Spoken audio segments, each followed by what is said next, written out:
இங்கே ஒருத்தர் cup கேக்குக்கெல்லாம் cream ஊற்றிட்டு இருக்காரு. கடைசியாக இருக்க கப் கேக்குக்கு மட்டும் க்ரீம் ஊற்றல. மற்ற கப் கேக்கெல்லாம் எடுத்துகிட்டு போய் முன்னாடி வைக்கிறாங்க. அப்போ இந்த கப்பு கேக்கில் மட்டும் க்ரீம் இல்லை. அதை பார்த்தோன்னே அந்த வெயிட்ரும் என்ன கப் கேக்கில் க்ரீம் இல்லைன்ட்டு அதை ஓரமாக வச்சோடனே இது ரொம்ப சோகமாயிடுது. மற்றவங்களாம் வந்து மற்ற கப் கேக்கு பார்க்குறாங்க.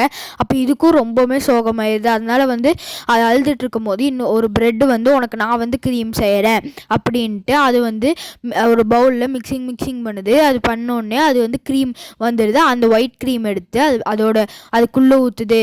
அதுக்கப்புறமா நிஞ்சா ஸ்டைலில் ஸ்ட்ராபெரி எடுத்து அதை வந்து கட் பண்ணுது குட்டி குட்டியாக. எல்லாம் பண்ணி டெக்கரேட் பண்ணதுக்கப்புறம் அந்த ஆங்கர் என்ன சொல்கிறாங்கன்னா, உங்களுக்கு ஒரு சர்ப்ரைஸ்னோடனே அவர் ஃப்ரெண்ட்ஸ் எல்லாம் வருது.